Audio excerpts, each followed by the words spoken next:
Good morning, everyone. How is everyone doing on this beautiful morning? Hope you're doing well. I have been running around crazy for the last 20 minutes trying to find some stuff, which I had no luck in finding. And that was my Flitz metal polish. I have no idea where my little tube of Flitz went.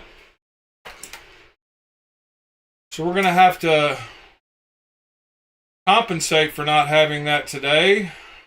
That's all right. So, morning, Mr. Pete, Mr. TC, Mr. Ed, and Mr. Michael. Hope you gentlemen are doing good. I'm a little short of breath. I really have been running around. I barely got here in time to start it 20 seconds late. All right. Good Thursday morning, by the way. Tomorrow's Friday. Weeks seem to be passing by pretty quickly nowadays. So, in my front pocket last night, I had this. My Forest Elf F03 Plus with the ting.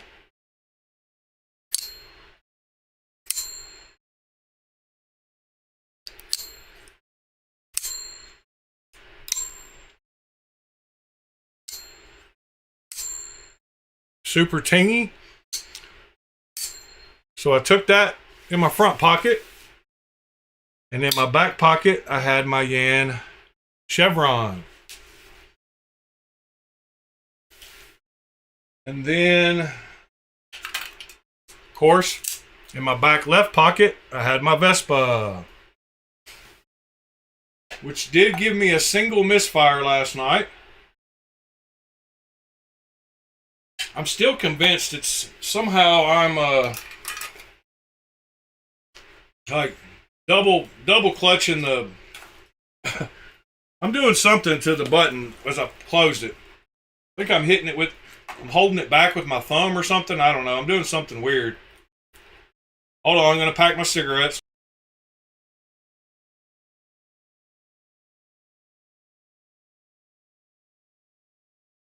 All right. Good morning, B. Shady. Hope you're doing well, sir. So, during the night, this knife was too pretty to keep in my front pocket. So I swapped it out with another one I got in the mailbox, actually on the front porch last night. Morning, Tommy. And so the one I had delivered on my front porch last night was the Nutter Butter knife, or the Mech Force and Alpha Hunter collab Apocalypse. Love this knife. Absolutely love it. Oh, that's no good to hear, Be Shady. Yeah,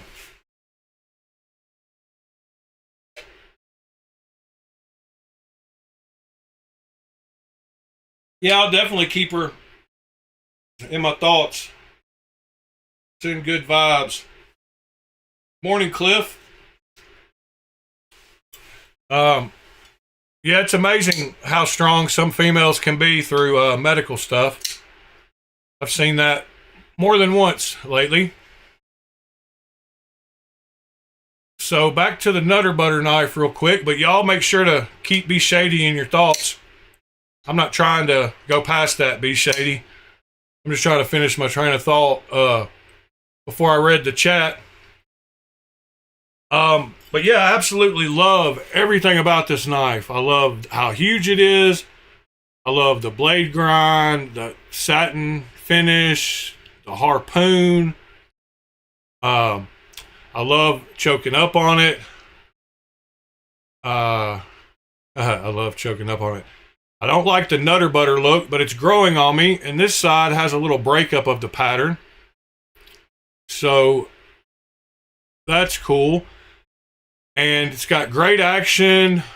T8 screws everywhere, including the lock bar insert.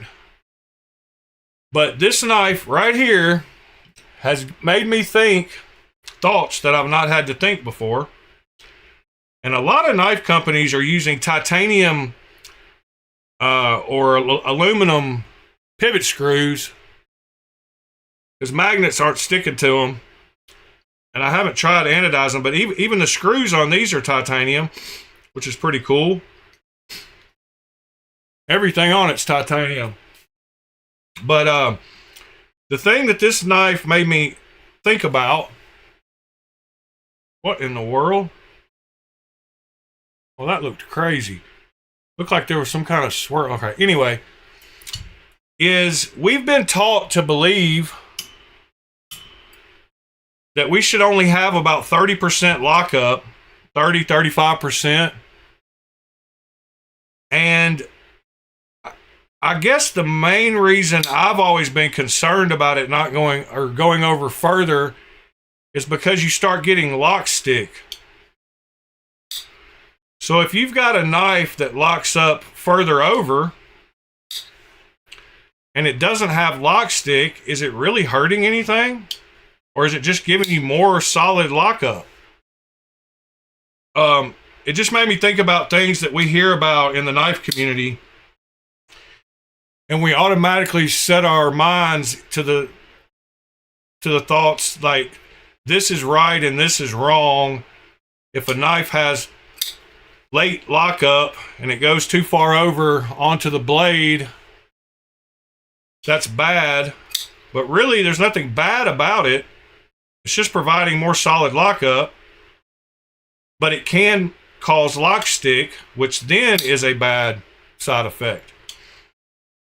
Well, luckily with this one, and unluckily with this one, it's got almost nearly 90% lockup when opened. But it has absolutely zero lock stick, and it feels just like any other knife when you go to release the lock bar. So should I care that it's at 90%? I know I won't have much room to wear, and it'll eventually wear down and go all the way to 100%, I guess, and start rocking. But right now, if it's at 80 or 90% and it still has no lock stick, should that matter? Or should I be happy I've got a knife that's locked up very solidly and still feels great when I go to release it? It's just a thought I hadn't had to think of. I have messaged the guy about getting me either a replacement lock bar insert that is a little longer, or a new blade, or just send it back. And I don't want to send it back because I like the knife, and I don't want to let that lockup ruin me liking this knife. But I think I know the problem after taking it apart last night and looking at it. Whoever did the grind on the back of the blade got a little bit overzealous and ended up going a little too far, and you can actually see the heat marks from the belt sander that the person used. You can see the discoloration, and it just comes apart like super simple too. Like tolerances, I mean, are good, but nothing was real tight like with the scales. Let me show you this right here. So on the back of the blade, you can see right there where the lock bar interface is. Somebody has ground that, and you can still see a hot spot.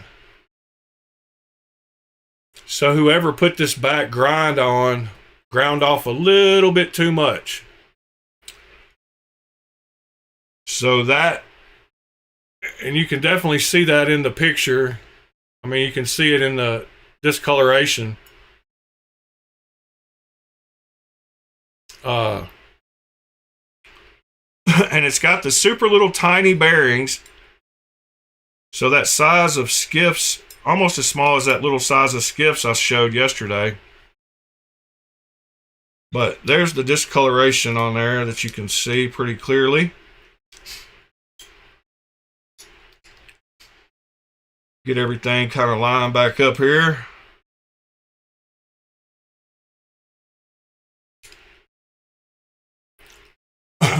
Been light on the buys this month. Did land a Tempest. What kind of Tempest?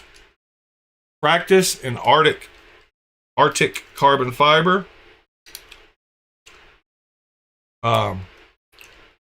Stoked to pair it with the Proto Devo Stout in Arctic. That sounds super cool. I'll have to check out the Fractus here in a second. I don't think I'm familiar with it. And of course, I would get it back together and this pivot not be turned. It's got little notches that it orientates itself in.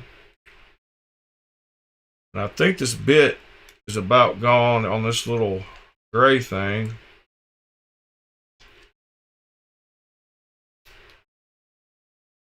I hate when pivots have a locating notch on them. I mean, I like it most of the time, but then when I don't need it to happen and it happens, I don't like it. My goodness, just take the knife all the way back apart, Chip. All right, let me fix this. So this pivot has got a place where it locks in. There it is. Where did that? Oh, there it is. I was like, man, I just lost the stupid bearing.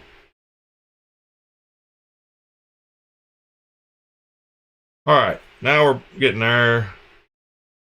Throw this back together really quick.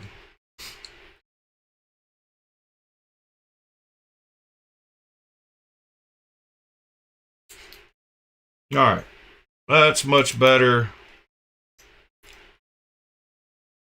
But anyway, I don't know how to feel about this lockup. On one hand, I like the fact that it's locked up solid. Of course, I don't like that it has to go that far over, because I've been conditioned to not like that. But like I said, in reality, does it really matter?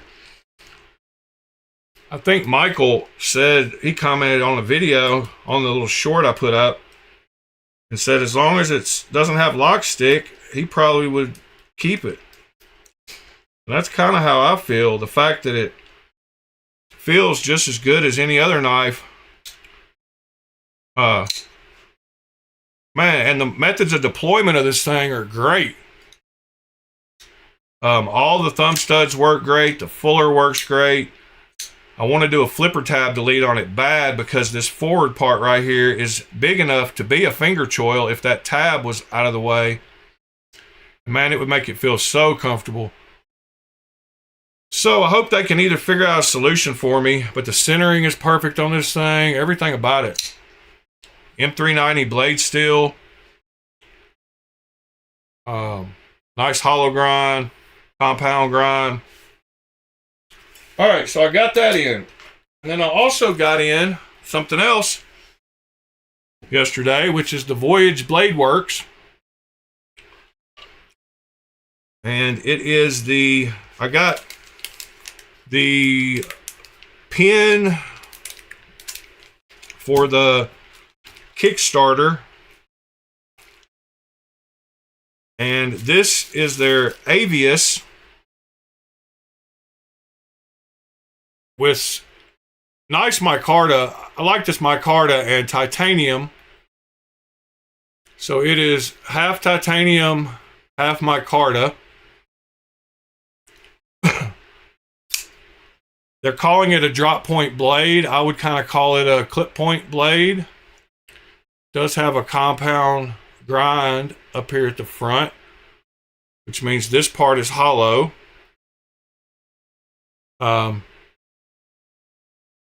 Voyage Blade Works.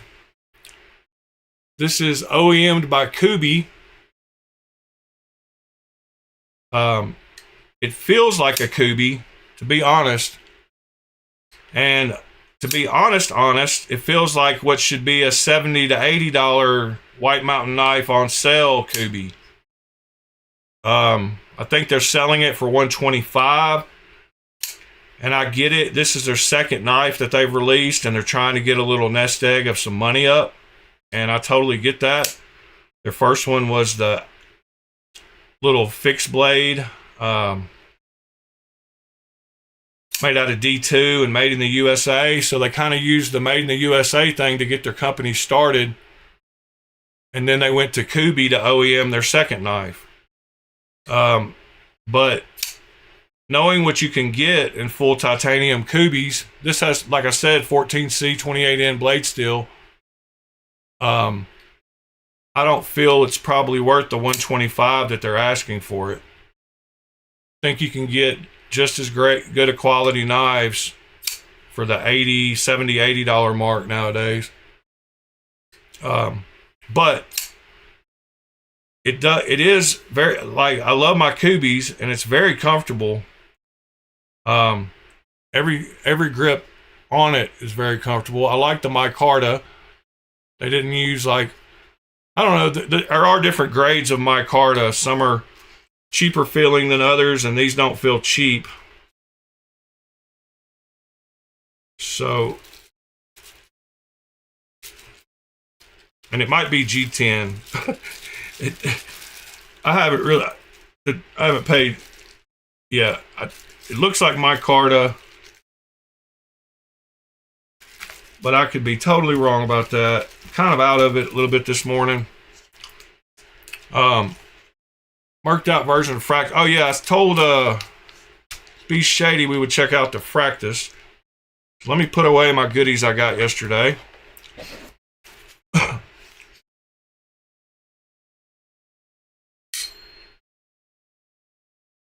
Yeah, I don't know if I'm going to support them anymore. I did support them with whatever the what was that first one called? I've got it somewhere here.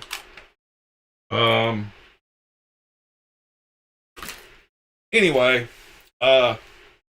what is the Tempest Practice? Let's go check that out.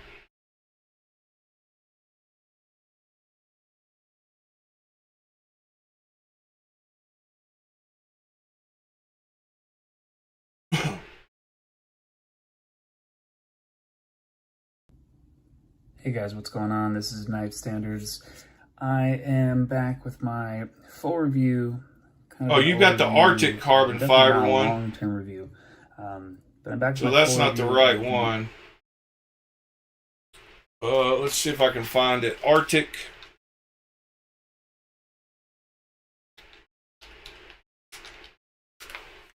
Storm or something.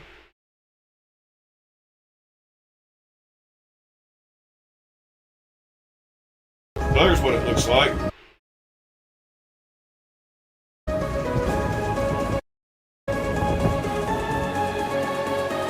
Surprised there's not a kazoo playing in the background. Oh yeah, I've seen those. Cool looking knife.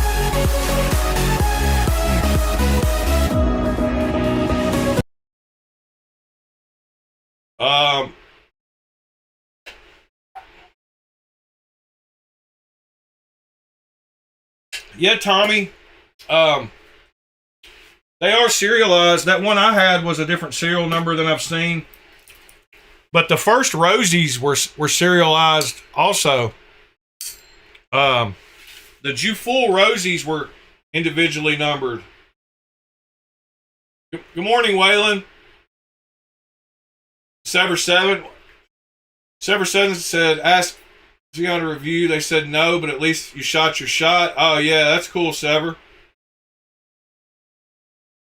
All right, so Michael said, go to Blade HQ and pull up Knives of Alaska and tell me how that sale works on the first two knives that come up. All right, so Blade HQ, Knives of Alaska.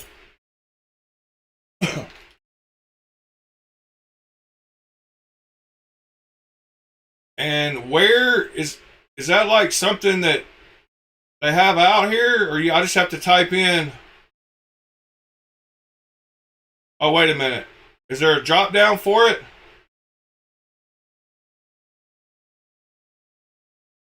Or do I just need to type in? Is it Knives for Alaska?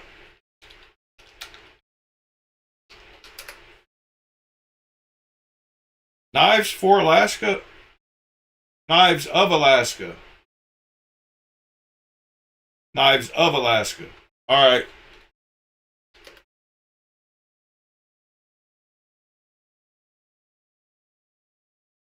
Haha. That's pretty funny. The MSRP is higher than is lower than the sale price. Yeah, I got you. I got you, Michael. I figured her out. I'm pretty sure that's what you're talking about. The MSRP is lower than the sales price.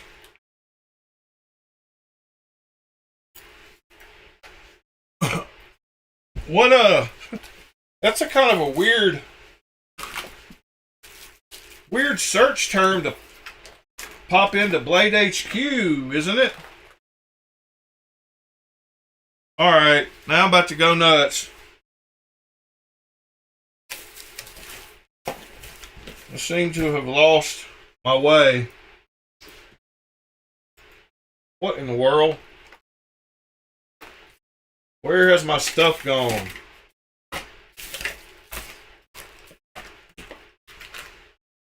Oh my goodness. Give me just a second, guys. I'm lost.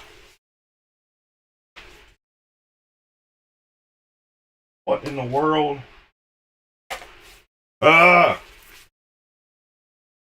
right. We're all good now. I found my way.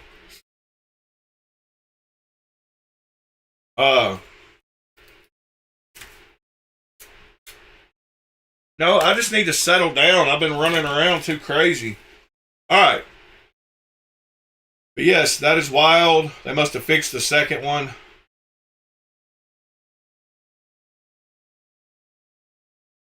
I'm guessing they meant 254. Maybe.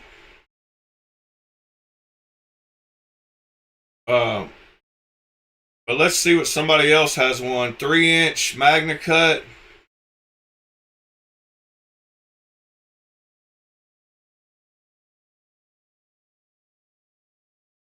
Three-inch Magna Cut. I don't see that size. Huh. Midway. Is that it?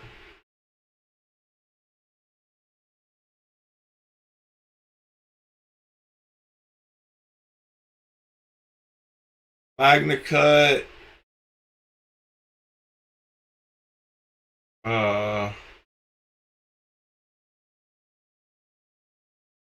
Why does the description say made from D2 or S30V, yet it says Magna Cut up here? It says 189 and 163, so it must be. So the 163 is right, but it says list is 189. That's kind of weird. That's nowhere close to what they put on the other one. Oh, they fixed it. They fixed it right as we were talking about it.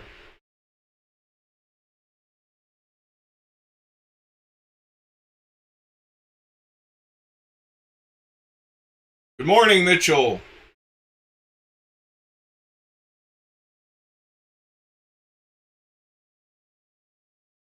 Yeah, Tommy, it is kind of amazing to think that they went through the trouble of individually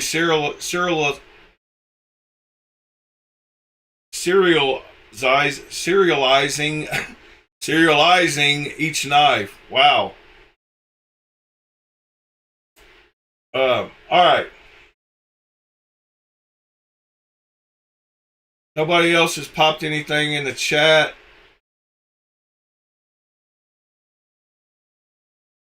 About anything else they want to look at. Andrew, what the heck?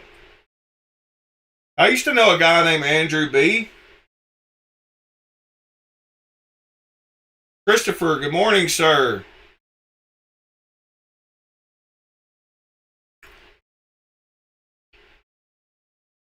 And I did find yesterday. What is that? Is that still in there?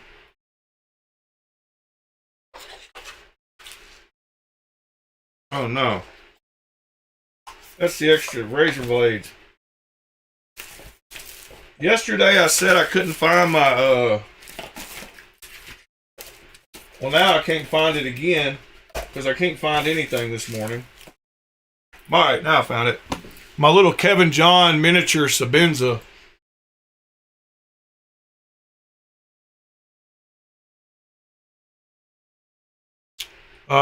Yeah, I forgot what number mine was.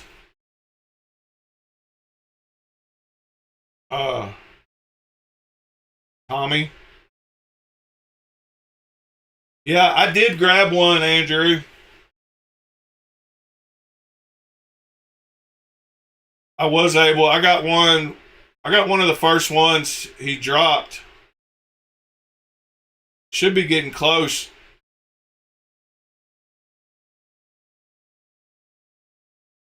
But let's see, knife picks. I don't remember what number I had before I sold it.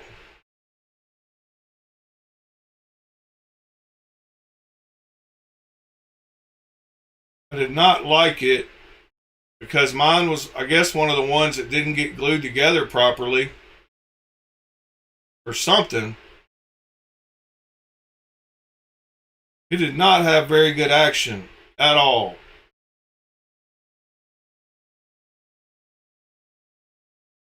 And it looks like mine was number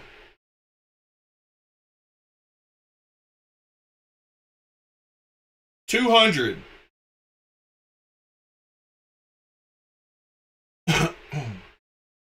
Mine was number 200. That was a good number. I should have kept it and worked on it.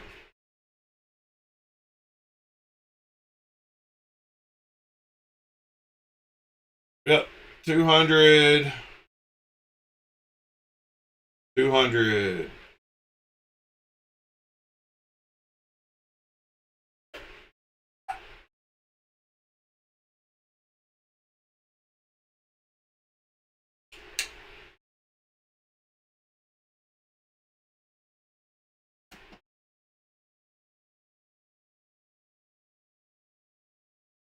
Christopher. Oh yeah, Kevin John is got that quality.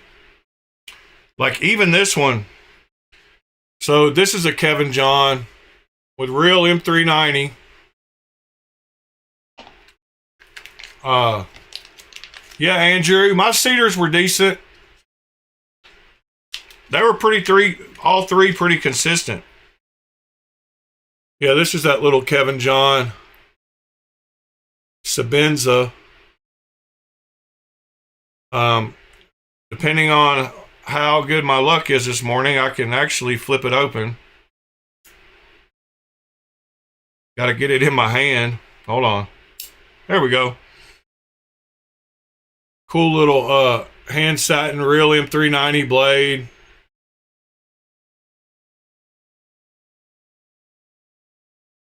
And the frame lock works good. It's got little bearings on there. It's actually really smooth.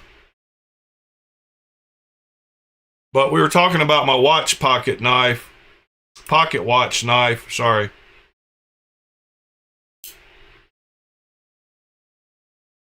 watch pocket knife.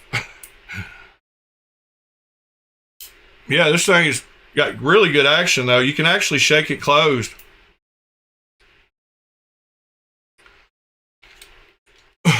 Another Kevin John quality. That Bone Doctor is one I want to try out. Pete has one of my, he has my my Venom right now. My Maverick, I think, no, yeah. Maverick, Kevin John. And I think he likes the quality of it. I don't know, he hasn't told me much about it. Wish I would have got a little more input.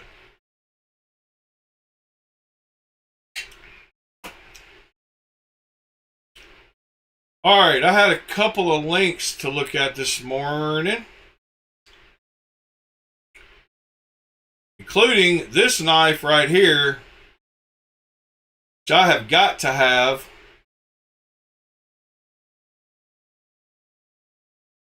And it is that one right there.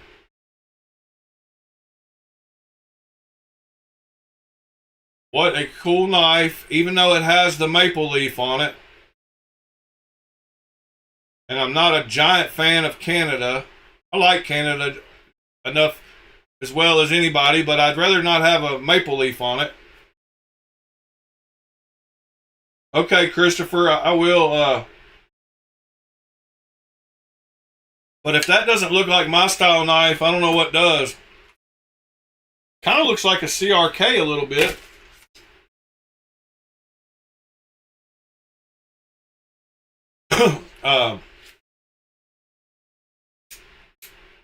I mean, I know some really cool Canadians, and in fact, some of the people in here, but as a country, I think they're kind of wishy-washy a little bit. So this is a special edition Kaiser that was only released in a Canadian Kaiser Facebook group.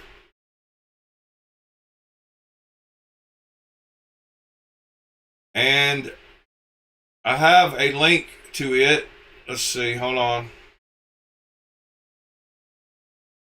So it is I forgot the name of the group. It's called the Kaiser Saturna. Like Saturn and then an A.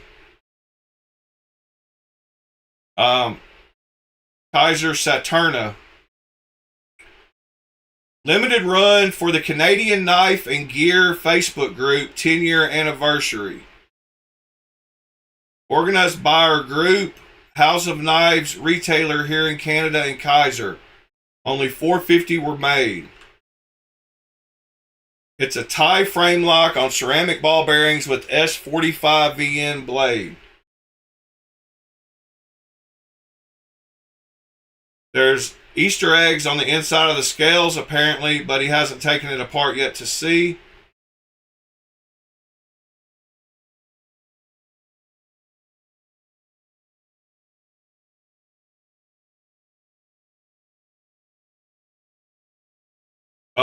But I love the way that knife looks. So of course I have put a alert for Saturna on Knife Swap. Hopefully I'll get one of the 450. That'd be a good one to go with the Kaiser collection. Alright, next. There was a guy, or the guy that usually posts this was late this month, so we didn't really go over them either.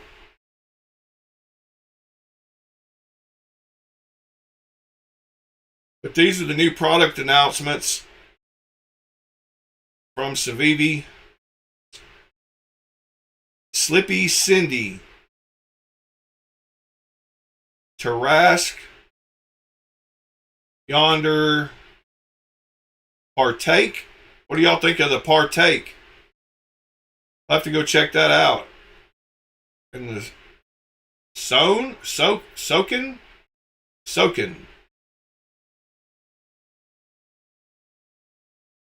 soaking. Huh.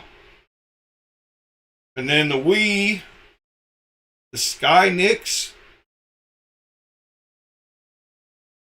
And another batch of high fin XLs. We saw those coming soon on Blade HQ.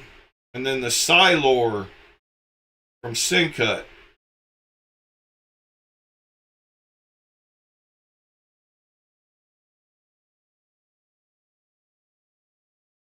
Yeah, if y'all don't mind, smash the like button. Help that algorithm for me. The Sky Nicks. I still have been thinking about, and I need y'all to answer this question for me. Monterey Bay Knives, this Futura or whatever it's called, is this one already been sold, or is this a new one they're about to come out with? Because I thought we saw it on their Instagram as a new model they were working on. So does this prototype mean that it was a prototype, or it is a prototype?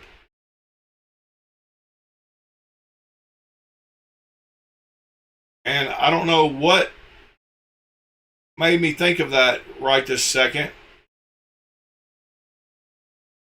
But it had to do with new upcoming knives. And if this is a new one, I want to make sure to get in on it. And I want to see more info about it. More pictures. What does the blade look like? I haven't done any kind of searching about it. So I guess that would be a good starting place, huh?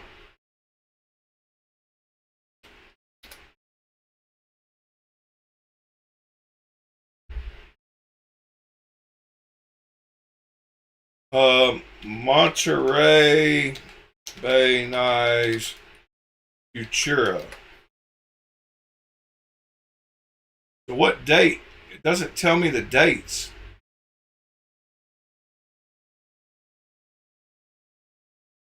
One week ago. All right. So yes, we did see the. All right. Now I'm not as confused as I was, because I took the time to do a little bit of research instead of getting somebody else to answer my question for me.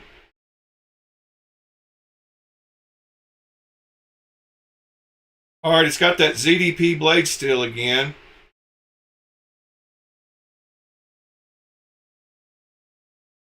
Yeah, I definitely like it. But I definitely like the titanium one better. Oh, this reminds me of that other. I've gotten a bunch this last week, or I've gotten a few this last week, Andrew. That's what brought it up yesterday. Have y'all heard of that other? I know y'all have, but let's look at that other brand. So there's that Mirror X or Mirror Tech, Mirror Nex. What do y'all think about this little knife? And the price is pretty cheap. The standard one, I think, is Prestige Edition. The Classic Edition right here was on sale.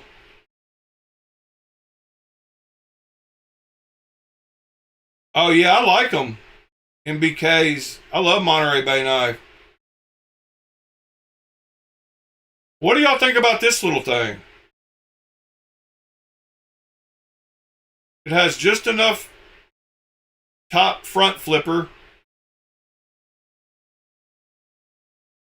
And I know it's just a fingerprint magnet, but it's actually pretty cool looking.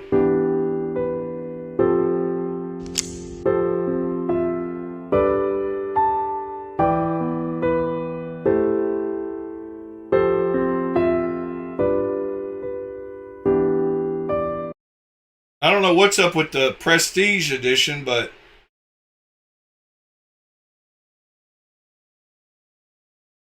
Pretty wild looking things.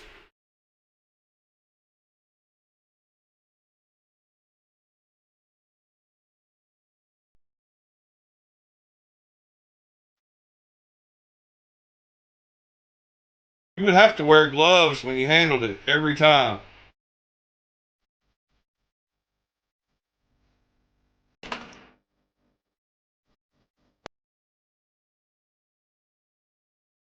.1 inches long, M390.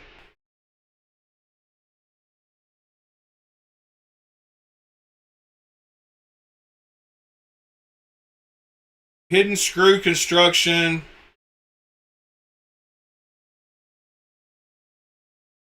I think they are pretty beautiful. And that is a great segue to what I wanted to talk about next, which is doing your own mirror polish. I should have waited until I was ready to do that, because I want to go over a couple more things. I wanted to show y'all something I found that was super cool. And that is this guy who 3D printed and designed a Hey everyone, multi-tool. I am so excited to announce for my the latest Knipex this month project pliers. that I've been working on for the last few months, and that transforms the Knipex 4-inch or 100mm pliers wrench or Cobras into a true pocketable multi-tool. Let's get into it. Pretty cool idea. There's people that Made me carry want to get my knife-based 3D multi-tools printer up like and Swiss Army running knives, even quicker. and there are people that prefer larger pliers-based multi-tools like a Leatherman. But I've been seeing more and more people pocket carry the 100mm Knipex Cobra pliers with a dedicated knife instead.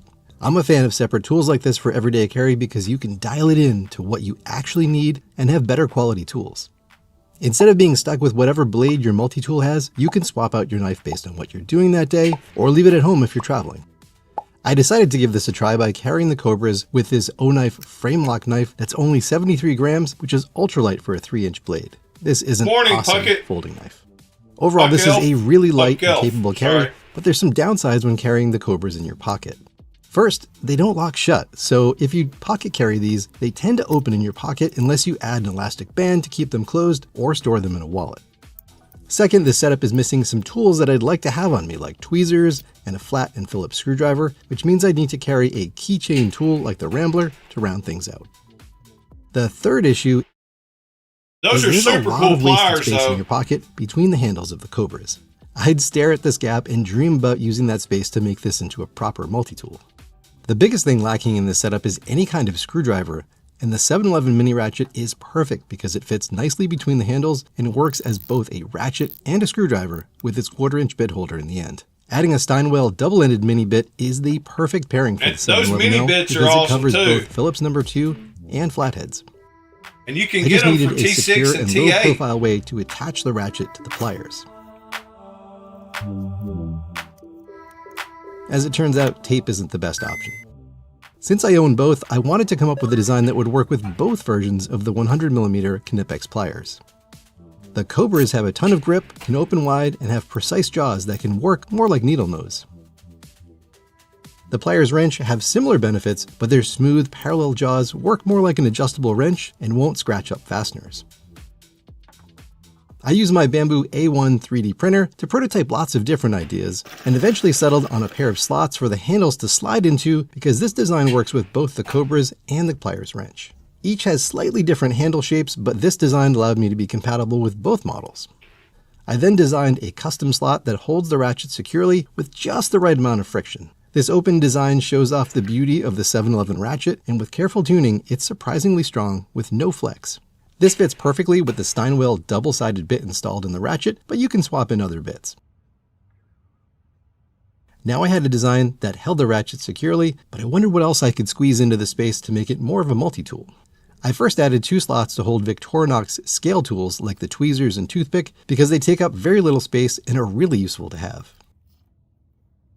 On the other side, I had space to fit 2 more slots. This one is designed for my 3D printed tray that holds the Leatherman bit driver, that has a micro Phillips and flathead, which is perfect for fixing eyeglasses. That For this Leatherman design, bit driver, I modified the tray with a beveled tip for fine scraping 3D tasks. printed tray for it. It's pretty awesome. It If fits you're in interested, those I holes. sell these on Etsy to swap out your toothpick with a precision driver, and they fit all models of Swiss Army knives. So check that out if you want to mod yours. The link is down in the description.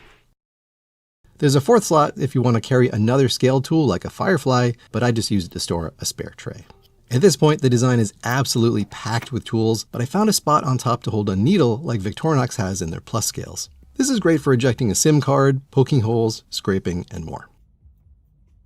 I had a small amount of space left over at the back of the tool, so I added a pair of 1/4-inch hex bit holders as a bonus feature. You can stash some bits back here if you don't mind them hanging out. They're designed to be very snug, but hey, I know you have a set of pliers to pull these out if needed. Personally, I like to carry the Steinwell Torx 6/8 bit in my tool so I can work on my knives. This makes pocket carrying the Knipex so much more useful. Yeah, but that's a It cool stays little closed, idea, a rounds out little the tool 3D set, printed so I have more of part. the basics covered. Fully loaded with the Cobra, it only weighs 95 grams or 3.3 ounces. Add in a lightweight knife like the Benchmade Bug Out, and your whole carry is around 140 grams or just under 5 ounces. For comparison, the Leatherman Wave Plus weighs 240 grams or 8.5 ounces, so this is a lot lighter. It is missing some tools like scissors, a file, or saw, but the tools you have are much better quality. If you want to print one of these for yourself, I've uploaded the STL files for free on MakerWorld. The link is down in the description. Just keep in mind that you may need to tweak the design to dial in for your printer because each tool needs to fit with just the right amount of friction. This design took a bunch of iteration to get it dialed in on my printer, and you might need to do the same. If you print one for yourself, you're going to need to source all the parts that are used in this tool. The 711 ratchet costs $20, and you can get the Steinwell double-sided bit in their 2-in-1 driver for $9 on Amazon. The small Victorinox tweezers are $4, and toothpick is $2 on the Swiss Army shop, but with shipping and taxes, it costs $23. You're probably better off picking up a multi-pack of these items on Amazon. The Leatherman Precision Driver tool costs $11 for a 3-pack with shipping from Leatherman. Or you can pick up 4 trays with 1 Leatherman tool for $19 on my Etsy store. The official pin from Victorinox costs $1 each, and there's $6 shipping, so I just got a box of 350 steel pins for $9. I know not everyone has a 3D printer or wants to fiddle around with all the settings, so I'm doing a limited edition run of this tool on Etsy for a limited. The base version includes the 3D printed tool, red Victorinox tweezers and toothpick, a Leatherman precision driver with 2 trays so you have a spare, and a needle. This costs $36 with free shipping in the US. The fully loaded version includes everything from the base model and adds a 711 mini ratchet and Steinwell Phillips flathead bit. I'm charging $65 with free shipping. None of these include the 100mm Knipex Cobras or pliers wrench. You'll need to source those on your own. I'm not doing this as a big money-making scheme. So I thought that was pretty cool to share with y'all, and it goes along with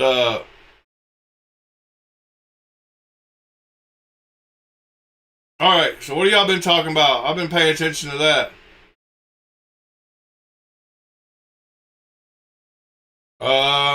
Good day, mate. All right, then we got Christopher carried water pump pliers every day for 15 years. Must be East Coast. Yeah, I was thinking the same thing.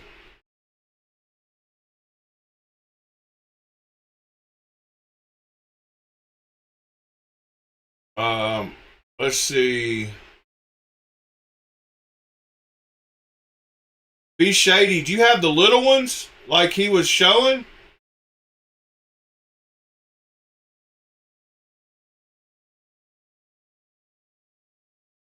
Yeah, the design is easier. I asked Giant Mouse to check out GM14. Also said no. Oh, you're getting shut down this morning, huh, Sever?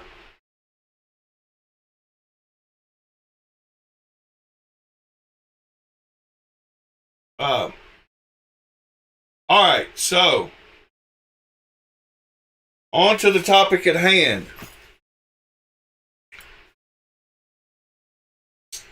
I want to preface this by saying that anything I say is my opinion, and there are 1,000 ways to skin a cat. So if you do not agree with me, that's okay, because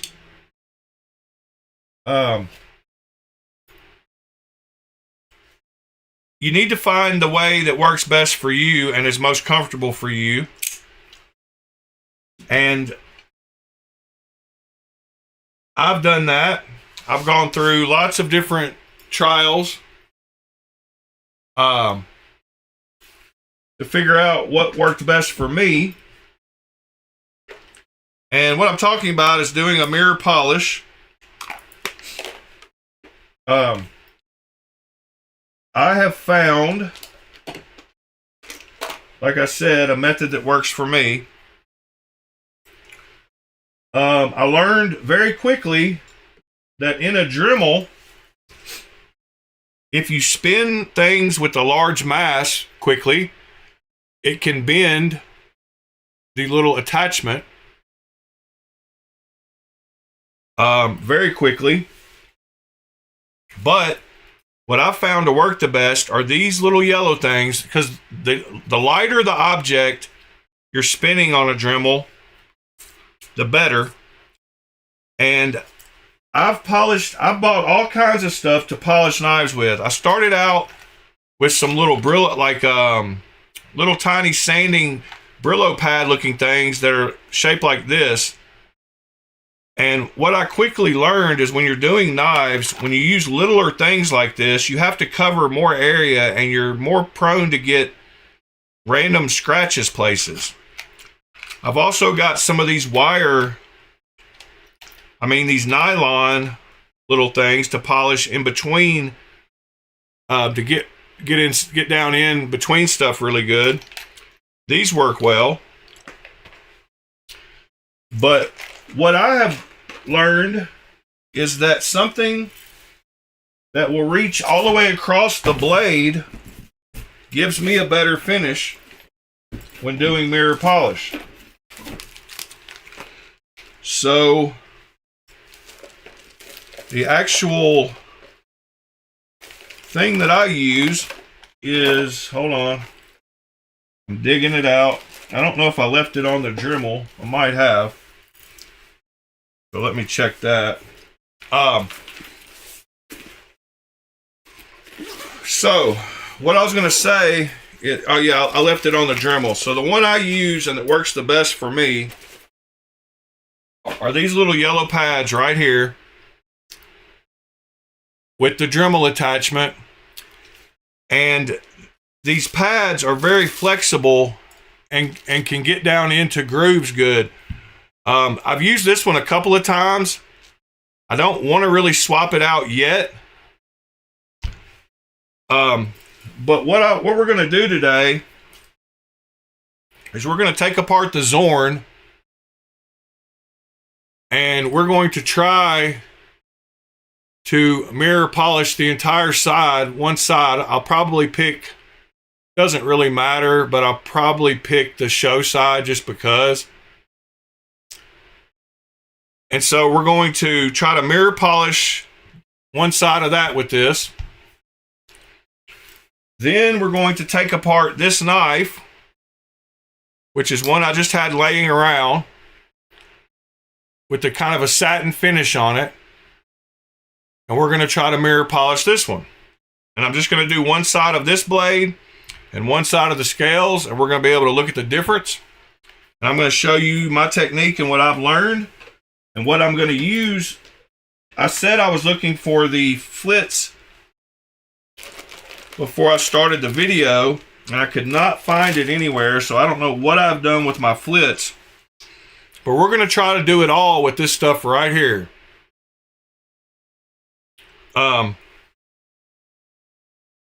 I just found my flits. So we're going to start with the flits. Flits, it's anywhere from about 8 to 12,000 grit. Maybe even a little lower at like 6,000. And they make these bigger things. But what I was saying about this size of this thing is it will fit all the way across a blade. But these bigger ones that go into drills, it is a lot more mass trying to spin than the one that I showed you right here. This thing is super light, works great. And also, second thing, when you're doing this, it will sling stuff everywhere. So I have figured out that if I use a box, a deep box, and I kind of hold it down in the box, then when it does sling the stuff, it just hits the side of the box. So, that being said, let me get this knife apart.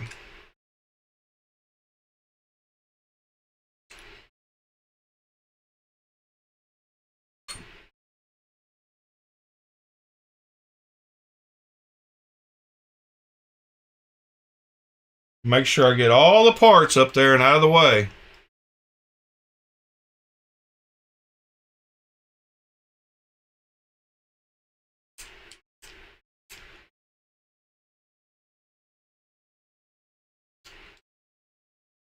I don't know which one I'm going to start with. The blade or the scales.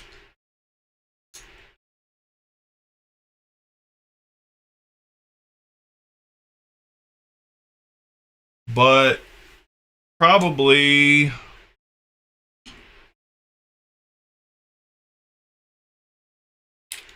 let me get both of them apart. So this has a internal, it looks like it has an internal liner, but it's really got to, doesn't it? Wow, they did really good weight reduction. I can't get that out of there. I'm not going to take it out unless I have to.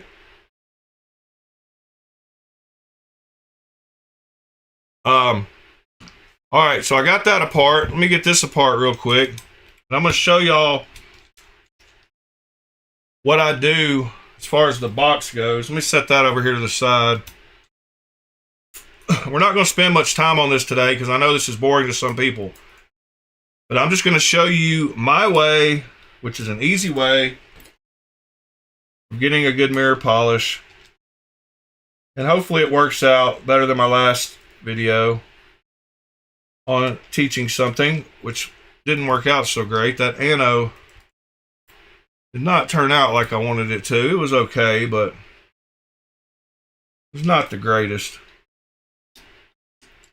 I could have done better and have done better and will do better again, but just really wasn't feeling it that day. I'll make sure I keep all these parts separate. This is a big giant hulse of a knife. We just got to get the blade out of. This screw does not want to come out, so how can we get this apart here?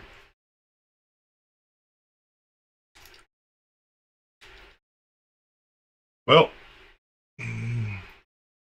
maybe I can use the scale to apply a little pressure.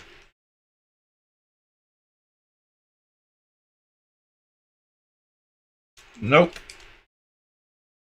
Just spinning. I just need the blade out. Come on, guy. Wow, what a tight pivot.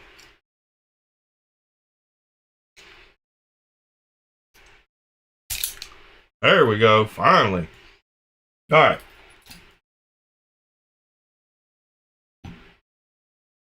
Bam, bam, bam. The inside of those are already polished. So here's the blade. Here's the scales. Here's the flits. Here's the 15,000. All right. We got all our stuff. Now, what I do about the box, I'm going to set the box up here. Hopefully y'all can see right down in there. So in this box, I keep my screwdriver, which works for this screw right here.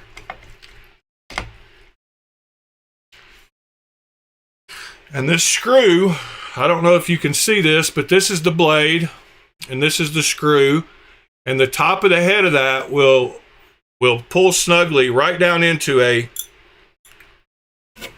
pivot hole. So this is what I do for safety. So I just take, let me move it over to the side a little so y'all can see it a little better.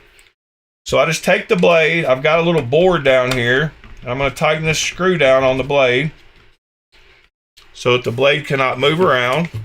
Then I've got a little board that I can hold while I'm polishing. Now, secondly, I use this little thing to spread my diamond paste, which is gross. It's picked up some fibers. Hold on. Let me wipe this off. So I use this to put the diamond paste on, chopstick. And I put it down in the box here so that when I start off, I'm slinging all that stuff around this outside. You see all the... So the little pack that I have is right here, and I will show it to you. But it comes with all the stuff to go on a Dremel or a drill. And I will link to that. And then you can buy as many of these little pads as you want to replace them. And actually, there's a kit like this that comes with the little thing and the pads all in one. And I guess I'll take and put a brand new one on just so, since I've got enough flits now. So I'm going to take this old pad off of this one, set it to the side. I know that's only had diamond paste on it. Getting these centered is important too, but I got a brand new pad on there now. And all I do to start with, since, like I said, the flits is a lot cheaper than the diamond paste. So I'm just going to take and I'm going to put some on the blade. I'm just going to use my finger to kind of rub it around. And it's a lot thinner. And a lot of the first little bit will be absorbed by the pad. That's also why I didn't want to start with a brand new pad. And I'm going to start with a real slow speed. I'm going to rub just a little bit onto the pad here, and I hope y'all will be able to see what I'm doing here. But once you get to doing it, you'll realize the angle that you need to keep it at. And like I said, these pads, you can lay it all the way across the blade and get a very even polish, but you can angle it. So as I'm getting some of the stuff into the pad here, I go slow because I don't want to sling it everywhere. No real point in it. I'm gonna put a little bit more on there because the pad soaked up a bunch of it.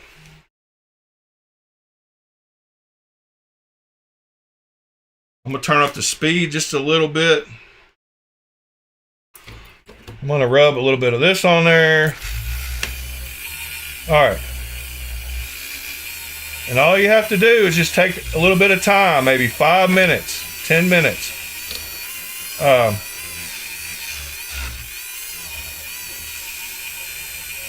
All right, so start working on it. I usually am holding the board like this so I can see it better. So I'll try to get it kind of like I do it. And you'll learn how to get it to not hit the bottom sharp edge because you use the top where it rotates. I'm just going to work this in for just a second, and then I'm going to go up a little bit higher on the speed.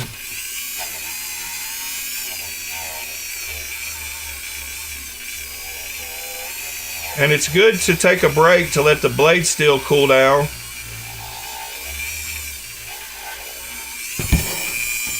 So I'll do that. Then I'm going to turn it up just a little bit.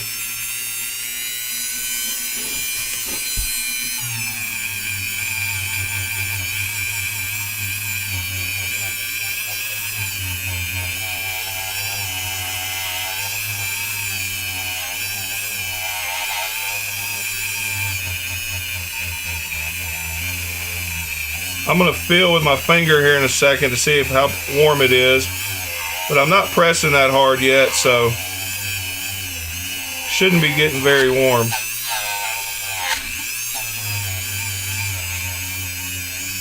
And when you're doing it, you'll just get a feel for it.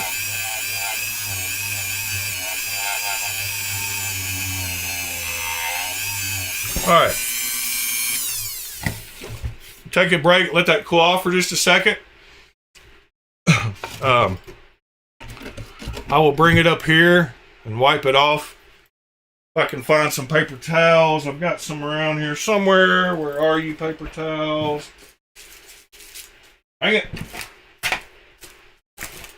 Lost my paper towels. Have to go get a new roll here in a minute. Got a napkin though.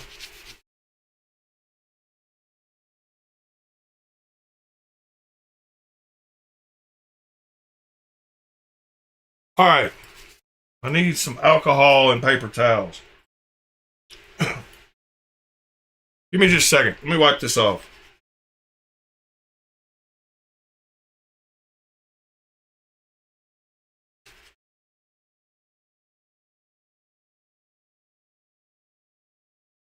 All right. So as you can see, we're starting to get a little bit of that satin worked off. I'm going to go with a little bit more slits on it. A little bit more speed. And then we'll move to the diamond paste. And we could have worked solely with the diamond paste, but this will make it a little quicker. And I hope y'all can kind of see what I'm doing down in there. I know it's not the best angle, but it's what I got. I'm trying to not make a mess. So I'll work the angle on the left side of the thing and kind of go across it multiple times and try to hit everywhere evenly. And after I do that angle, I will come back and do the flat of the whole thing all the way across it and give it a little pressure so it kind of evens it all out.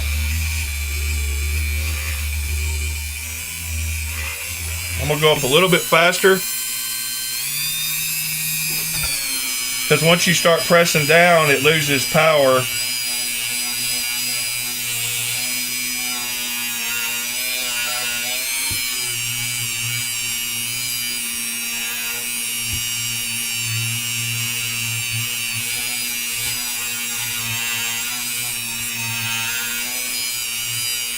And like I said, I would normally be holding this up. I'm trying to,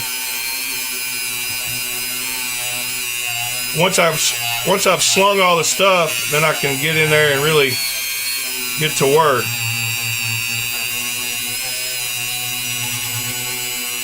And the width of these things, instead of those little tiny cotton things, lets you go all the way across the blade and get a real even finish. And if you catch that front edge, it will cut the little pad, so be careful, like you just saw me do. Make sure to get the tip and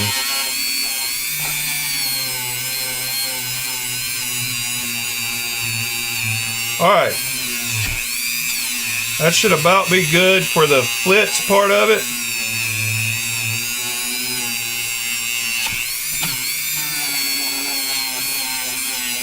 Did y'all see Jelly Roll on Joe Rogan?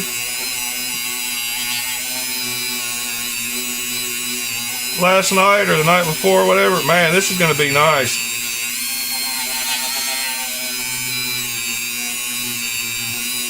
Alright. I think I'm done with the flits. And we've got a nice mirror polish going to happen. Let me wipe this off again real quick and show y'all where we're at. And this is without even using any alcohol. This is just towel. But you can see already we're getting a hazy. You can see the ceiling a lot better now. All right, so we're getting there. So I'm gonna, and I didn't clean this off with alcohol. Let me see if I can get it a little cleaner.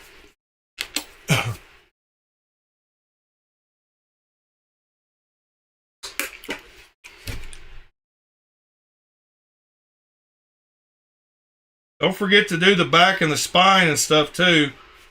I'm just trying to show you a quick example of this today. All right, just wiped it off with alcohol. You can see there's still, I need to, man, I've got it, all I got is a dirty towel. Need to go find some paper towels, but hold on just a second. And I'm picking up stuff. I would normally take this off of the, all right, there. It's not as hazy. That haze was from the stuff, and I'm picking it up off the sides here when I try to clean it on the board. But we're getting pretty good in mirror. So now all I'm going to do is I'm going to take, and on that same side, I'm going to take some of this diamond paste, and I'm going to take my little chopstick that I use. That's too much. And I'm going to rub, this stuff is a lot thicker than the flits. And I'm going to spread it across the blade here.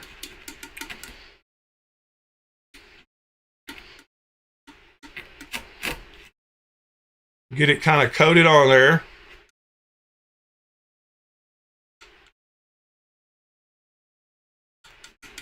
I put too much on there, but that's all right.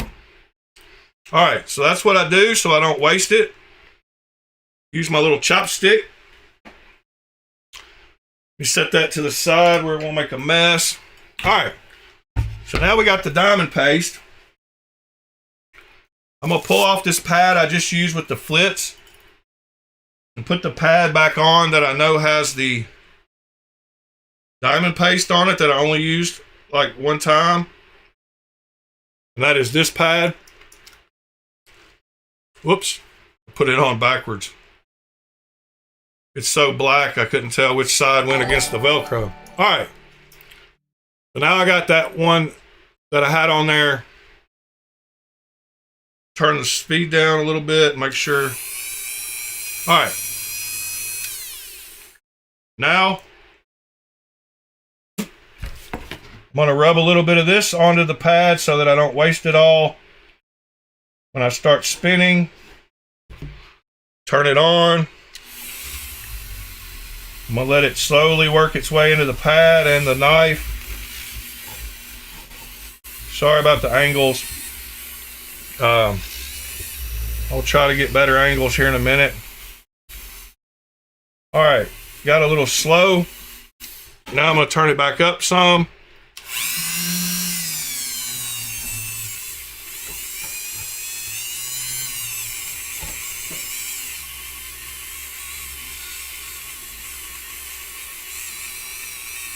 Let me hold this like I normally would.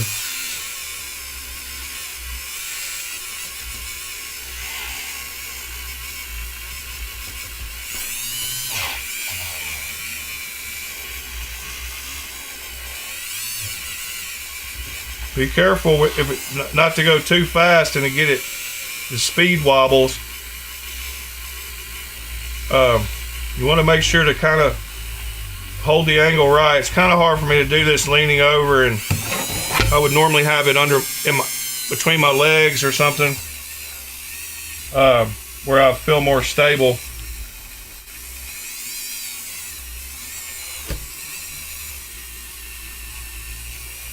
I usually do about 2 coats of each. 2 coats of flits for a little while, about 5 minutes. Then I'll work this diamond paste. Man, I can't get the right angle because I'm not having much luck here getting. The way this box and the leaning over the camera. Hold on just a second.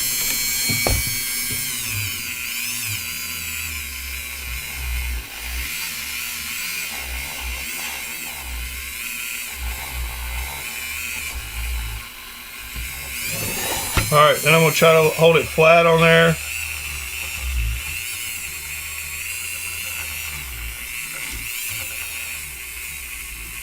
Alright, I'm going to let it cool off.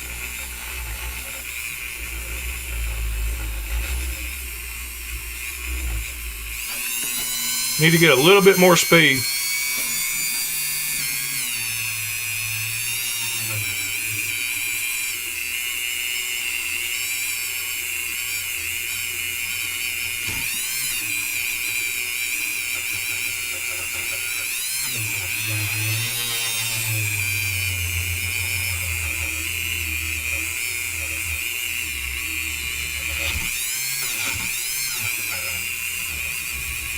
Alright, this should be pretty good. Let it cool for a second, see what y'all are saying.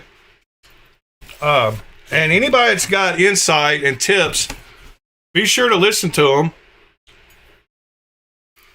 Because my way works for me, but you need to find one that is comfortable to you.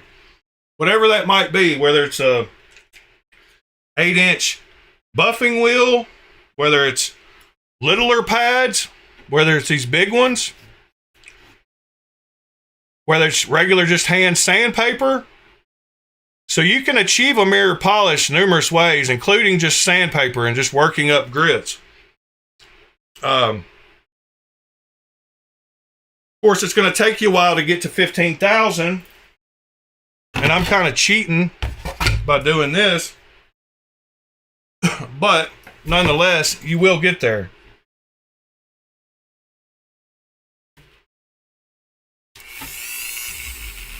All right.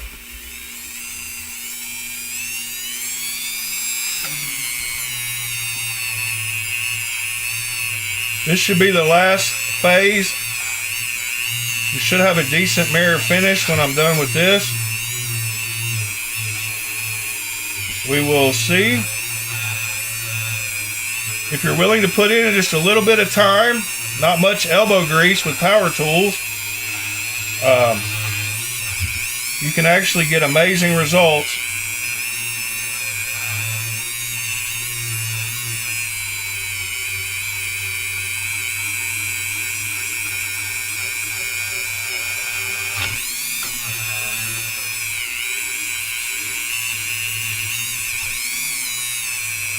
If you don't get it good and flat, it'll start wobbling like that, so be careful.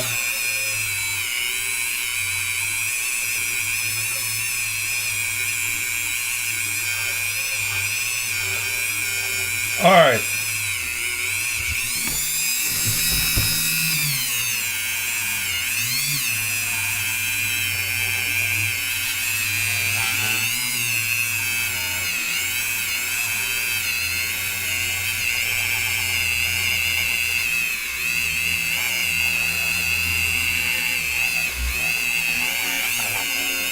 All right, let's see what we got. No idea how long I've been doing this, but when you're working on your own knives, time just kind of floats by.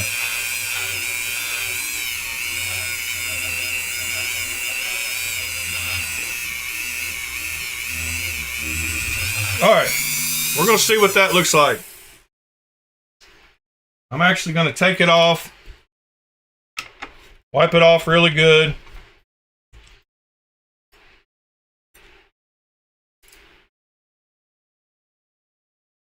It's not very warm at all. I always put my screw back in here so I don't lose it. All right, let me wipe this off, get the box out of the way.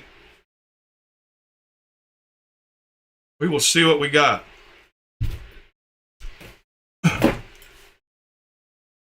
Again, do not have any alcohol. I mean, any paper towels. Let me get all this crap off the blade.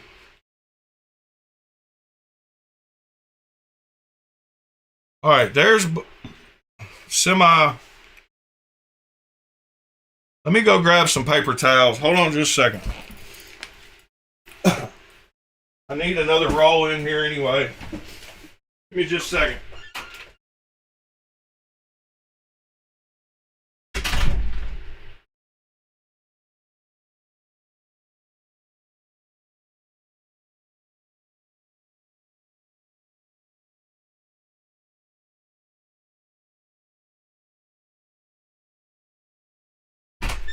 All right, I got a roll.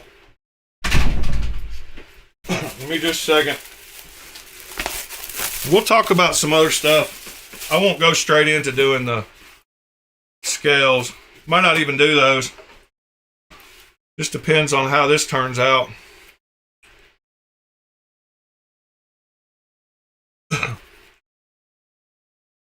All right. I've got it wiped off now. Now let me get it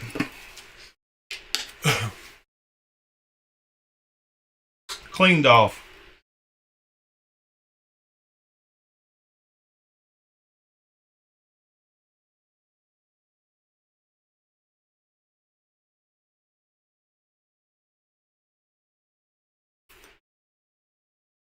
All right. Wow. Kind of impressive. For as little as I did. All right. Let me get something bright and colorful that y'all can see. How about a backwoods pack?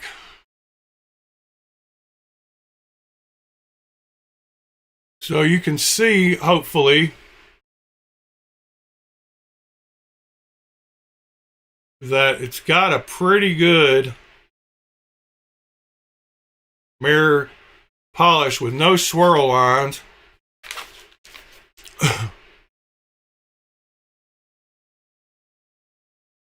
And pretty dang good mirror.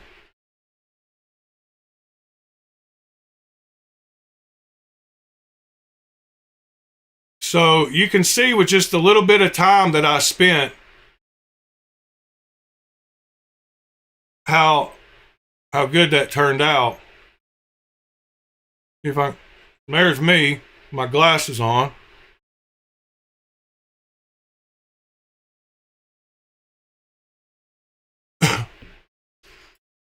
And then here's what it started out as. A satin finish. You can see the reflection of the camera up there in that side. And then there's the camera. I just touched it a little bit on that side. So that's all it takes. But I'm telling you, these little wide pads on a Dremel with this smaller attachment, and like I said, they make these bigger ones, and this one's a lot heavier, and it will bend and mess up on a Dremel. And I'll give you all a link to this whole little setup.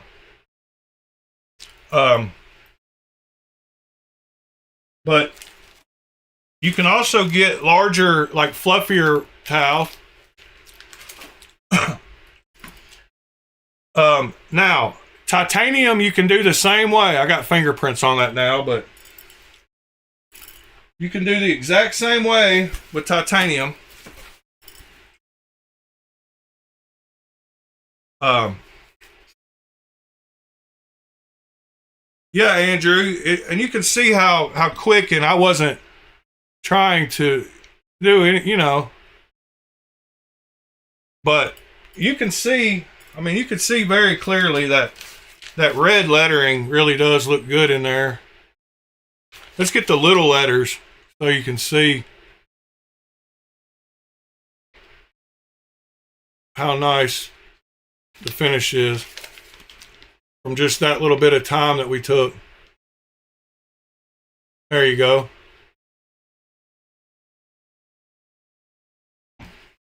All right. So, like I said, find a way that works for you. Don't let anybody tell you what's the right way to do it is. The right way to do it is however you're comfortable doing it. That is the right way to do it.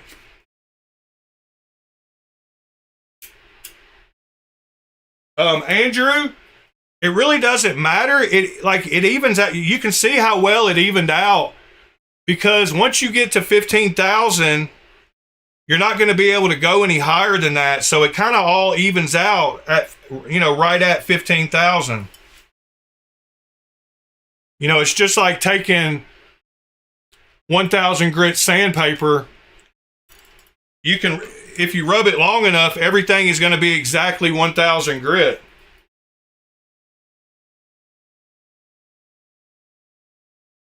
But it'll all even out to whatever grit you're at as long as you hit it all.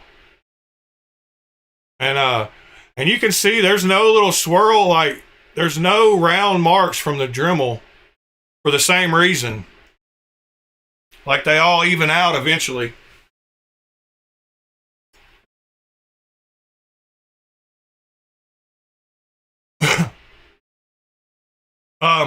But yeah, you just keep going over. You try to be, try to focus each area the same amount of time. You don't want to give it more.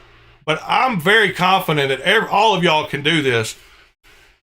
Now let me show you the actual little kit that I got. Or the cheapest one to get you going. And if you've got any kind of, you can go to Harbor Freight and get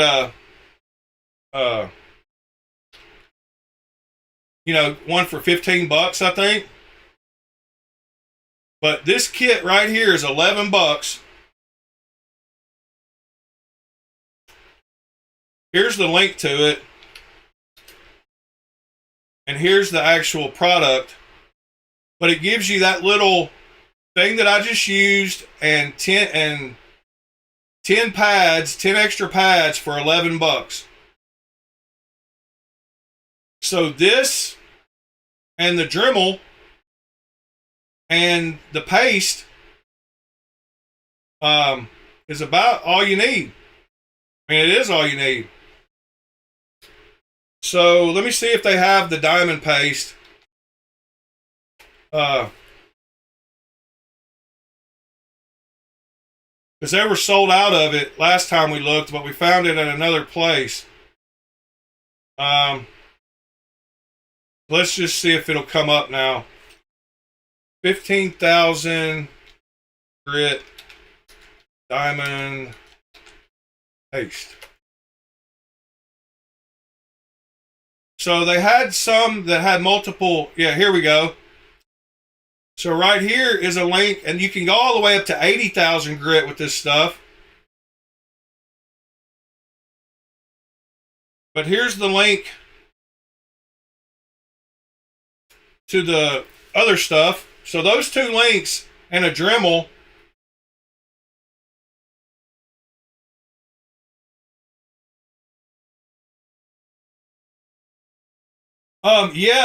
Mitchell. So like the thing about doing ano and polishing is however it looks before you ano is how it is the best it's ever going to look afterwards. So if you want it to be muted and kind of satin, like you see how some of those stripes are satin and the other ones are polished. If you want it to look like that after you're done, it's just however you get it before you ano is the best it'll ever look after you ano it. So if you want it real shiny like Tucson does, then you want to do a mirror polish on the titanium first.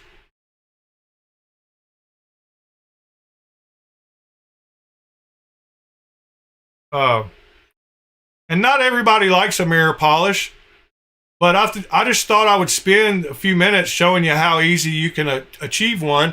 And like I said, when it's your own knife, you'll focus on this thing and really get it down.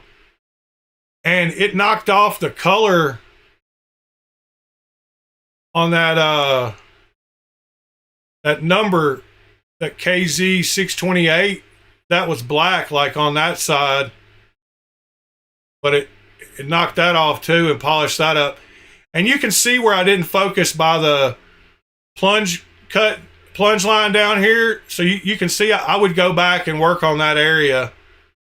And I probably didn't focus out at the tip very much.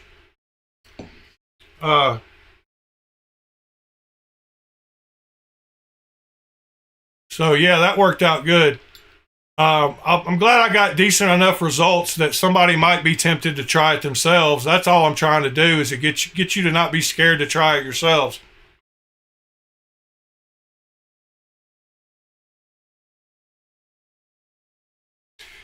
Yeah, that's a good point, Puck Elf. If y'all hadn't smashed that like button, please, I invite you to do so. I'm going to drink some coffee for just a second. Y'all give me something else you might want to look at.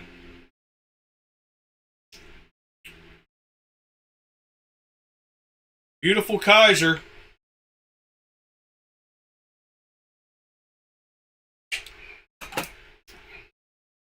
So, like I was saying earlier, they make some, let me show y'all one thing real quick. So I've used quite a bit of the little polishing things. Let me show you Dremel polishing pads. So they make all kinds of these pads and different textures, shapes. So I've tried these. These right here are what a lot of people use. But what happens with these is they're too small and leave lines. It's hard to get it even across the whole blade because of how small they are. So I bought a pack of these, and I tried a couple of them, and I sent them back because I wasn't happy with how much work I was going to have to put in to get it even. So these are the ones, these polished cotton buffing ones that I've got in my hand right here. And they work pretty good for getting down in areas that you can't reach with the big pads. So in comparison in size, you can see how much you're able to cover with this pad as opposed to this pad. Sever, I wish I could get one, but these work okay for getting down in places. And then these were recommended by that Fun with Knives guy, these nylon bristles for getting down around pivot areas, polishing around clip cutouts. And these right here will actually they're made out of nylon. They're not cotton. So they will polish really good.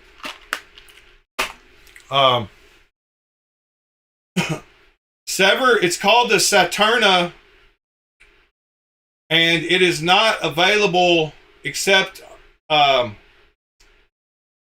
through a private Facebook group called Canadian Knife and Gear Facebook group 10-year anniversary. So their group organized it. House of Knives retailer here in Canada.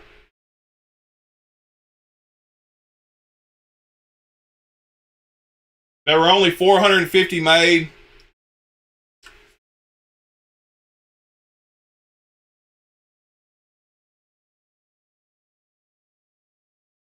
I've got my alert set up to pop up. If anyone pops up on Knife Swap, you better beat me to it.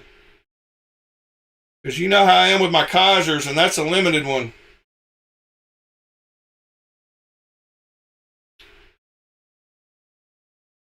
Yeah, thanks for hopping in, Puck Elf. We're here every morning.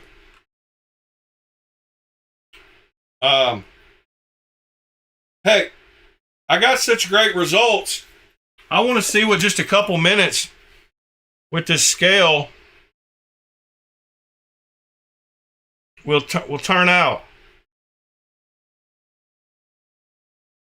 So let me get the box back up here. Rub a little bit of paste on it. And I'm just going to hold this one with my hand.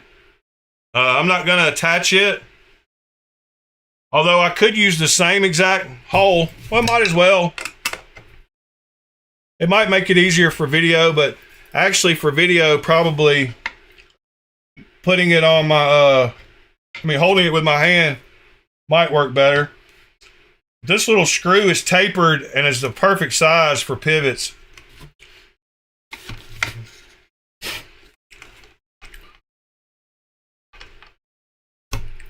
Perfect. All right. We got that on there. Let's get a little bit of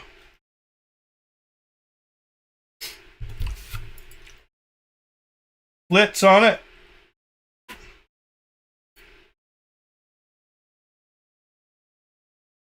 Once I begin, I can't stop, huh? Means I just gotta focus on it until I get it done now. Got that spread around.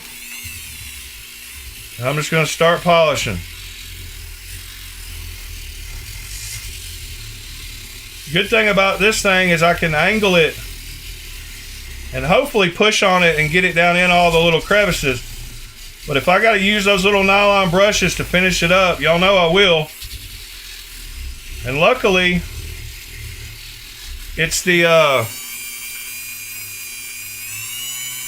flats are what weren't polished. So hopefully the parts that were already polished down in there, I won't have to get to. But if I do, I do. And, you know, it's not going to get down in there unless I really push on it. And I probably will have to use the nylon brushes. I've not done one with milling. So this is a first for both of us. I'm hoping I can use the edge to get down in there and keep it the same angle as I go across.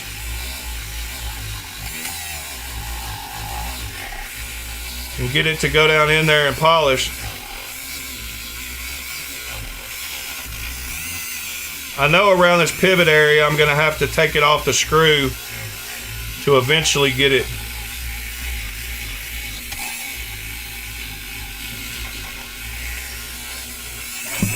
All right.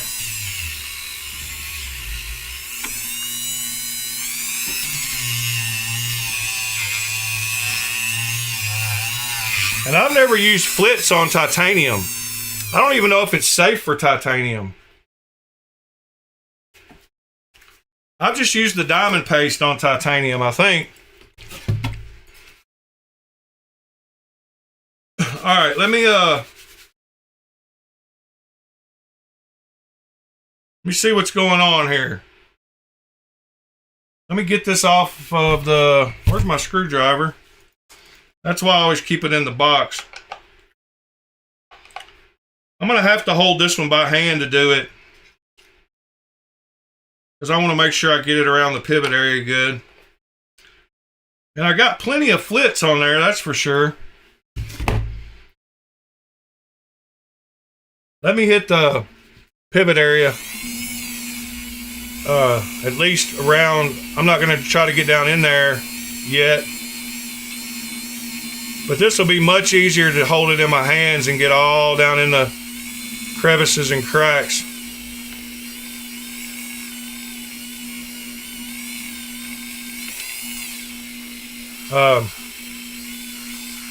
And like I said, it's just a matter of time, you know.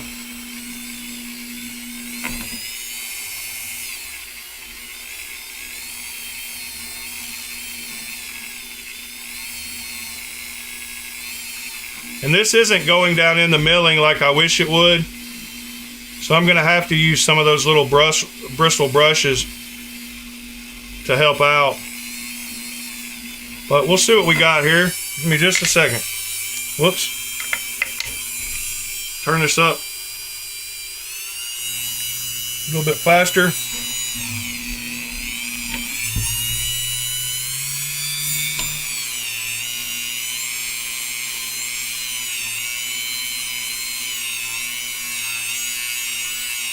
And I guess whatever state I get it to, as long as I do both sides the same, not going to really matter. It's my knife. Don't plan on selling it.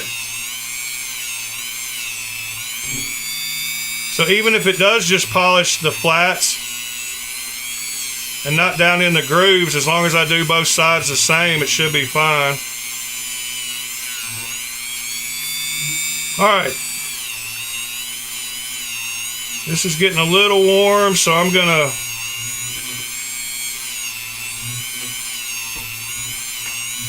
stop for now with this.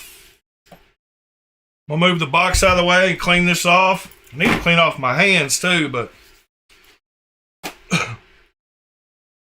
I will clean this off in front of y'all so y'all can see what's going on with it.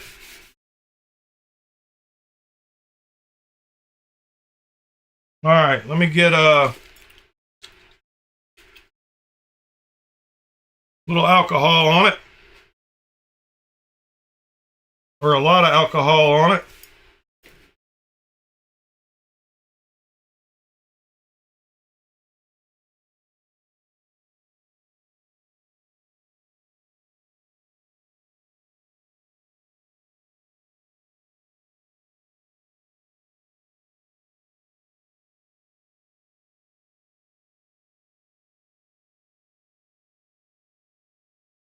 And my hands are so dirty, it's hard to clean things when you have dirty hands. But boy, I can already tell they are way shinier than they were. All right, let me see if I can do this one-handed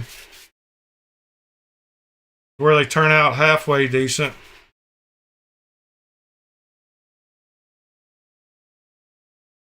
Dang it.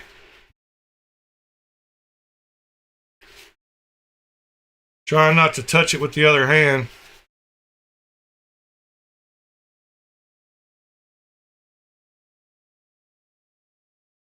All right, so yeah, like I said, as long as I do the same to both sides, it really won't matter. But you can see a lot more of it is shiny now than it was. I still didn't get down in the little cubes. But like I said, whatever a pattern I do, here's the other scale. So you can tell, trying to get them both at the same angle, kind of hard.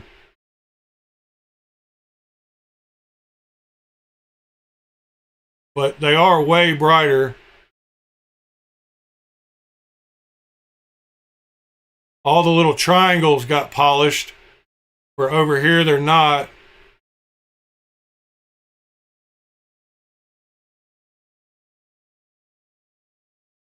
Yeah, as long as I do the same thing, I think I just dropped a screw when y'all asked me to do that. No. Yep, I did, I think. Dang it. I think the body screw, I knew I should have been more careful when you said grab that other scale. I saw a screw go flying. I think it went in the floor down here.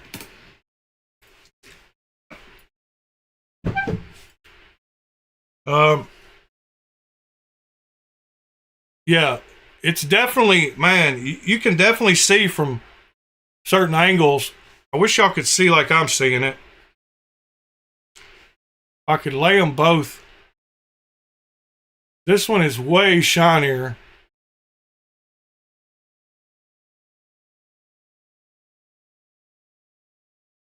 All right, yep, I lost the body screw.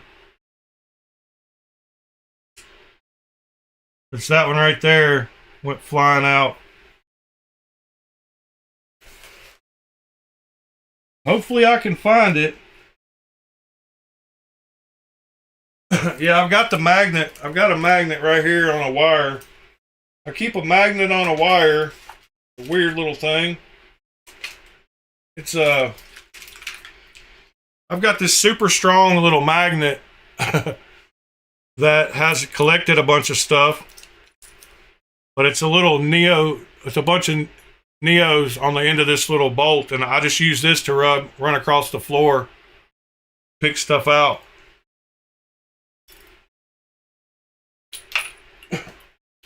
But yes, I do need to bust out the magnet. But I'll tell you what's works almost better than a magnet is a good flashlight. I didn't pick up anything there. I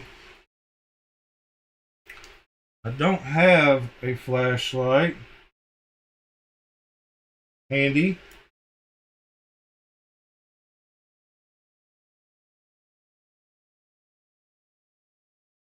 Found it. Found it. All right. Good. All right. So, yeah, now I'm not upset about it. I might, but it is way brighter. Dang it, I wish. Let me see if I can take a picture and show you what I'm seeing. I think my phone might portray it a little better. Let me see what we got here on a photo. Yeah.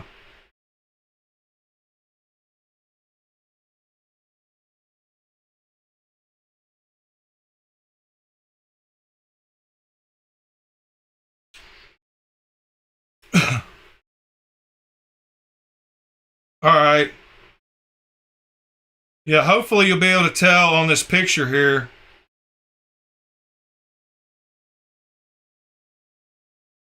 What I'm talking about. Share to Discord. Modding. Send. All right. So hopefully this looks a little better.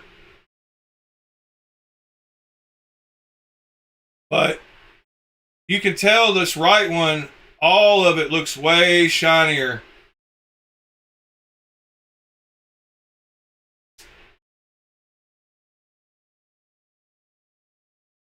I think that gives a kind of a look at what I'm looking at.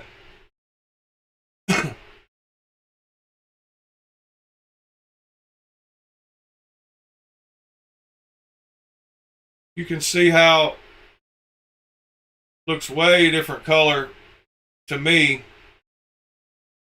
sitting here in person.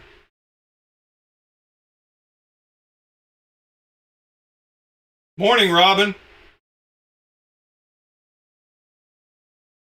Yep. It's not going to hurt my feelings getting it shinier. I don't think it's going to hurt anybody else's either. Yeah, I think I'm just going to do what I just did to the other side and maybe just a tad bit more and call it. Because I want to get this thing reassembled. But yeah, man, I'm super happy y'all stuck with me on this mirror polish and saw how quick you can throw one on there.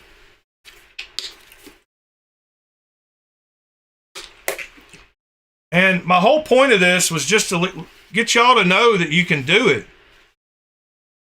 and not to be scared.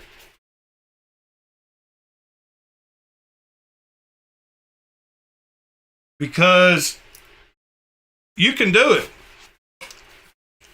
The only reason somebody else can do it is because they tried it. But about 20 minutes of time, and you can go from that hazy satin finish to that mirror finish.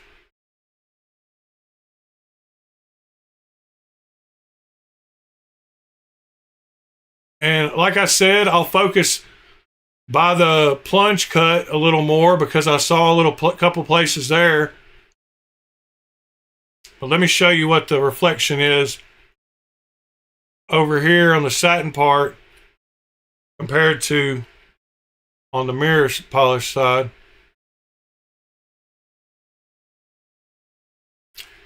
And only the more time you spend, the better it'll get. And I'm going to grab some of that 80,000 grit, because if this 15,000 does this, I can't imagine what that 80,000 will do.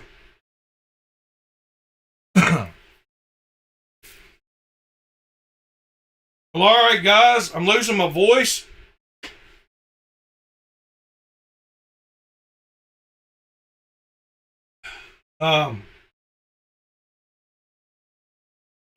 Yep.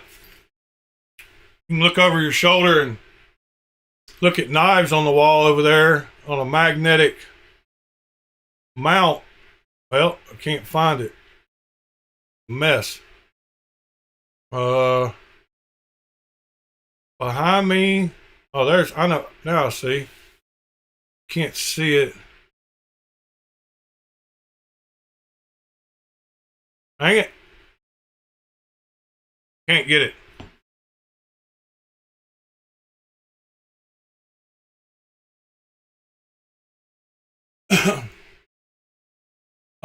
That training starts pretty soon, Ed. It might not be what you were expecting, but thank you for that, because I just fixed it finally.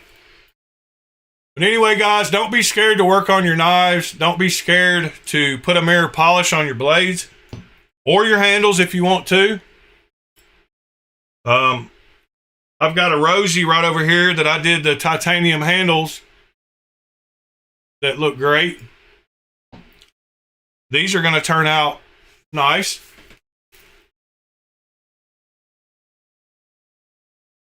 But I guess that's about it for today.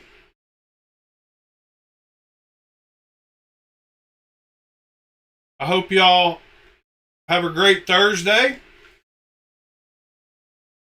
We will be here again tomorrow to check out what's going on in the knife world and y'all's world. I'm going to take apart the rest of this knife so that I can polish it up equal to the other one. And I'm going to carefully put the screws over here to the side and get the little washer out of the scale so that I don't lose it.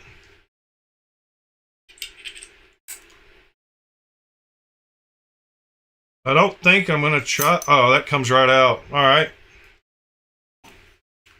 So real quick, just so y'all can see.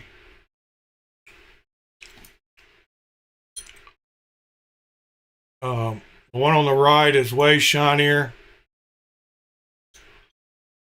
but the other one will be shiny here shortly.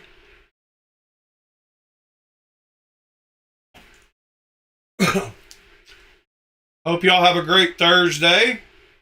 I hope if you didn't learn something, you enjoyed it at least, and it made you think about it. Don't be scared. Work on your knives. Mod your knives. Get you a Dremel and get those 2 links that I sent above. One more quick time. I guess I missed a YouTube link somebody posted. I was kind of busy there for a little while. I don't even see those 2 links I posted. Oh, here they are.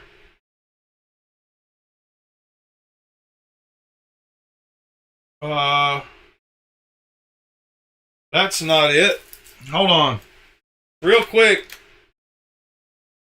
One more time for the end of the video. Here's the 2 Amazon links to this. All you need besides a Dremel. I hope that first one just worked. There's the 2 links.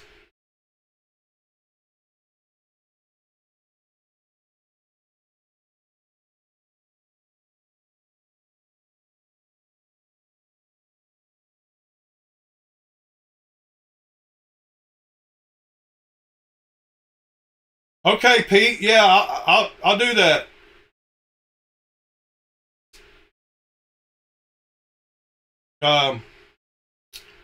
Anyway, guys, appreciate y'all. Love y'all. See y'all tomorrow. Have a great Thursday.